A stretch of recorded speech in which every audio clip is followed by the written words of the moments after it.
Phil Phails at Philosophy. Welcome to Phil Phails. My name is Phillip Jones, and today we have returning guest Grant Potts. Wave to everybody, Grant. They live in the cameras. I'll just go through the names of the people, and then maybe you could add any thoughts you have on them, and if I missed anybody.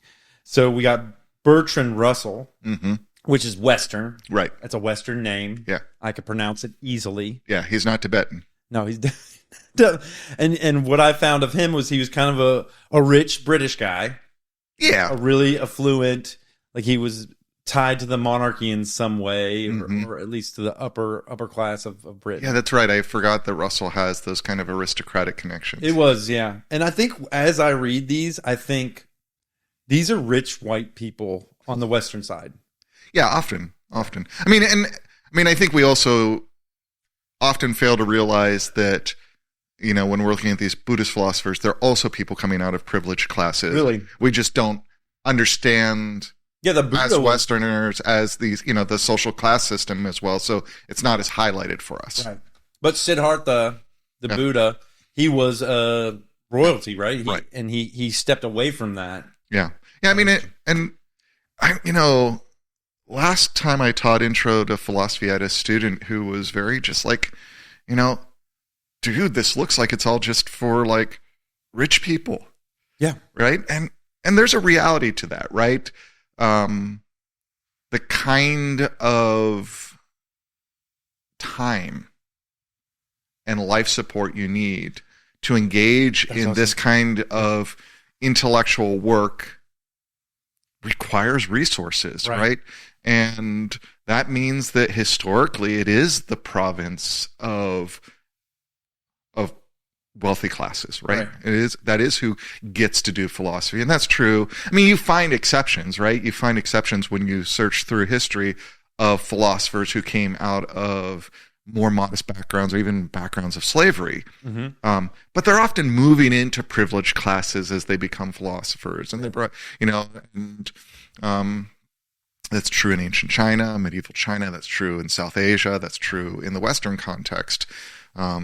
And the reality is, it's a luxury. Yeah, on some level. Contemplate Right.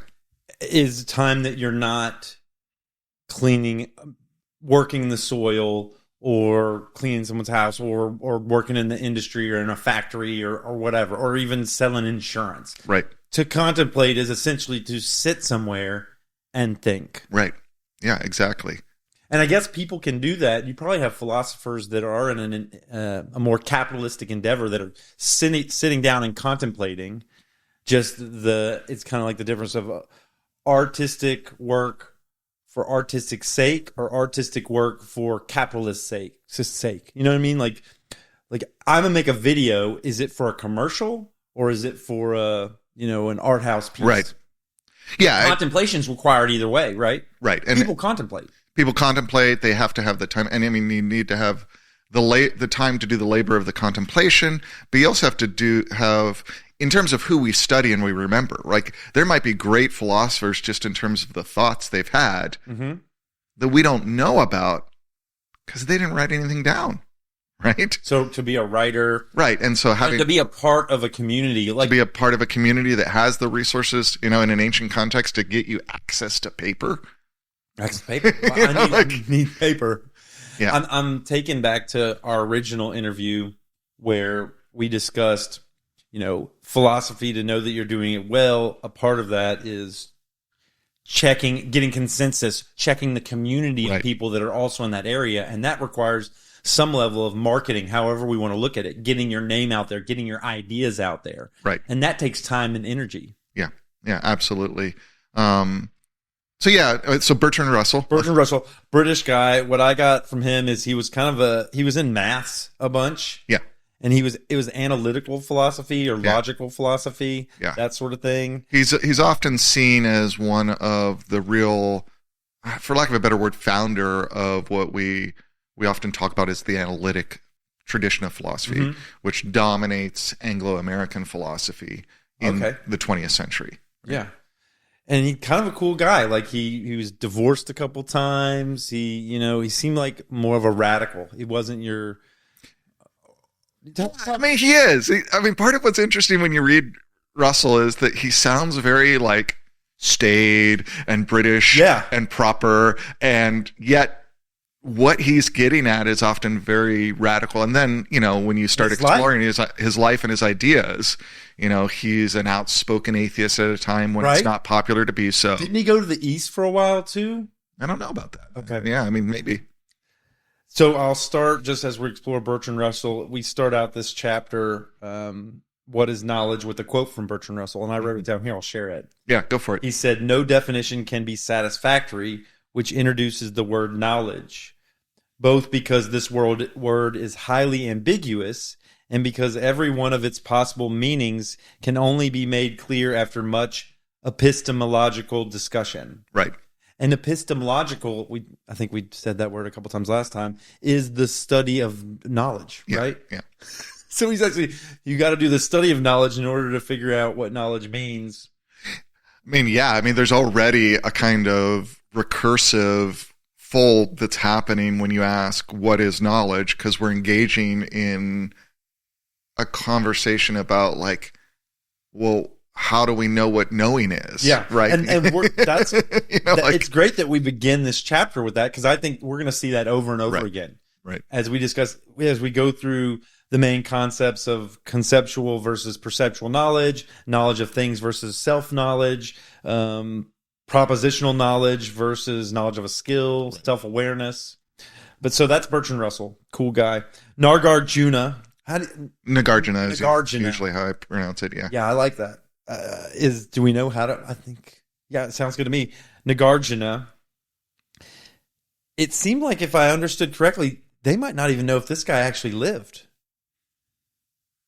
I think you're right. Nagarjuna is a figure, like many of ancient figures, a very early figure that we are aware of primarily because of reference to him from later. Yeah. Right. And preservation of texts that are attributed to him. In the same way, we don't know if Lao Tzu, the author of the Tao Te Ching, actually existed. Really? Yeah. Or if this is just a kind of reference to a kind of generic figure that these sayings were accumulated around. You think Jesus falls in that category? Because we got a lot of folks went back and said, like, oh, this guy walked the earth. We've found him in a historic record. Yeah, we have closer witness, even something as close as Paul. For Jesus, that there's, like if you look at that and historians who've dug into it say, we know there probably was a guy named Jesus or named something that got associated with Jesus, and that he probably was born at some point and at some point he died. Like we know that.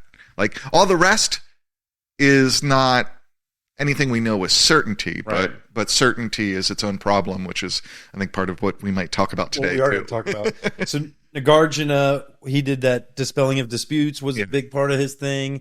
He was Mahayana. Was it Mahayana? He's an early Mahayana thinker. Really big in that. And it was to know something is to know both it and the absence of it. It's negativa, right? Right? Like I know Grant because this is Grant. And then I know Grant by he's not everybody else. That's not as easy. The example they give in the book is, silence through, if we be quiet, that's silence, to know that silence, but it's also the absence of sound. Yeah, I think that's a better kind of analogy of what I think Nagarjuna is getting at, because it's not just the negation of everything else. It's that when we know silence, we're knowing something that only exists in the negative. Right? There's no positive content to silence, and yet silence is its own kind of presence to you in your awareness. And ultimately, what Nagarjuna, I think, is getting at is kind of, well, I mean, I don't think kind of, I think he's getting at the fundamental category of emptiness. Which is like Buddhism. The fundamental category of reality. Yeah. Right. That's the ultimate truth when they talk about it. It was like no self or emptiness. Yeah, and I think it's Nagarjuna who ultimately puts forth the phrase, the emptiness of emptiness, because, even the concept of emptiness must be recognized as empty. Yeah. This is, we're going to This is how it starts. And Right. this is what we're going to do for an hour and a half, 2 hours. Strap in. So And what does that have to do with knowing that I'm holding a cup, right? Right. Oh my I'm not, I guess. But thirsty already. So this came to my mind when I was just trying to come up with a joke with you through text of when I was sharing with you that I was like I was learning Nagarjuna and wanting to say like, I'm being taught by Nagarjuna's teachings and not being taught by every other teacher, but it's not as clear as with silence. Right. Yeah, but it's an interesting attention to the role of negation in knowing. Well, I think of through the negative space, like those artistic images where there'd be like a vase, but then if you look at it differently, it's two faces that are looking at each other, or you know what I'm saying, like where the negative space can be as dynamic as the positive. Right, and I mean those types of optical illusions are a good highlight of that. But if you talk to working artists, they're frequently, when I've talked to them about how you compose an image, attention to the negative space is often what distinguishes a skilled artist from someone who's just messing around, right? Yeah. So and with music, they talk about the notes between the notes, right, the space, and how that tells the story. Right. I love it. The next person, oh man, I'm going to butcher this name. It's okay. Phil Phails at saying what are probably Indian folks' names or Buddhist folks. Gindan Chapel.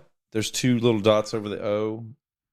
There's two little dots under the U. Gindan Chapel. Do you know this guy? I'm trying to think who you're referencing here. He comes in. Oh, yeah. I don't know this figure. Yeah. He comes in around... He's a 20th century iconoclastic Tibetan philosopher, he says. Yeah, relationship between inference and perception. Yeah, the circularity of the warrants of knowledge and the contents of knowledge. What'd you learn about him? Anything? I didn't dig deep on him. So I was hoping you might know something. Yeah. That's cool. What about Dignaga? Is he another Mahayana Buddhist thinker? He is, and he's a really interesting figure because he's a student of Vasubandhu's, I believe, who's not mentioned in this article, but is a Tibetan thinker I'm very interested in, who is one of the founders of the Yogacara school, the mind-only school of Buddhism. Okay. And he is really responsible for establishing formal systems of logic within the Buddhist tradition. So when I talk about this sort of long-standing epistemological tradition and logical tradition in Buddhism, it really goes back to him. Okay. And he's not just influential on Buddhism.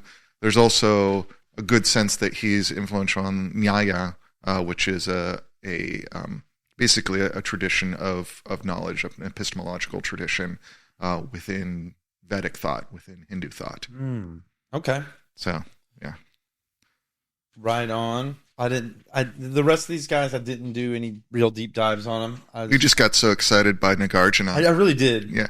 He's cool. Yeah. And I was, by excited, I think it was difficult to wrap my head around it. So I was just like thinking about it and hearing someone speak about it for a long time and being confused. And that it was a mystery. Right. For me. The other guy is Wilfrid Sellers. We're going back to the Western side. Yeah, Sellers is Sellers. An important rationalist. Yeah, he's an analytic American philosopher. Seems like they associate him with Mill in some way. I can see that. Yeah. I mean, he's much later. He said experience does not count as knowledge until it is brought into the logical space of reasons. Yeah, I'm trying to remember. There were Sellers. Who else do they cite? They talk about Strawson as well, and he's another big figure from. He's British, but from analytic philosophy. So, yeah, this article. I don't know if you like this article as much as the last one, or more or less. I like this article a lot more. I did like it more. It was more steeped in Buddhism. It's more steeped in Buddhism.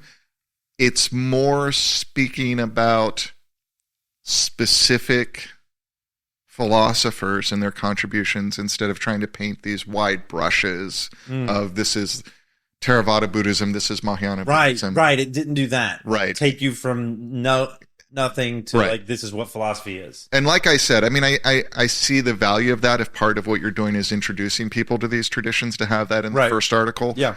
But I find I'm more responsive as a reader to specific thoughts by specific people that I can also contextualize and say, who is this person? Yeah, and go look them up. Right. And and get excited. Right. I got more excited about this chapter as I found out about Bertrand Russell, as I found out about Nagarjuna, as I started to look into these other folks. And then they also cite Gautier, I think was the other person, the analytic, who is, and they mention him briefly. He was the person who really identified certain, I don't know, you could think of them as paradoxes or problems with this analytic model, because the primary analytic model of knowledge is justified true belief. Yeah, that's at the end when they talked about skill and acquaintance. Right. And that is still, when I teach intro to philosophy and we talk about knowledge, it's still the baseline we move from is justified true belief, because it's still the dominant way in Western philosophy we tend to think about knowledge.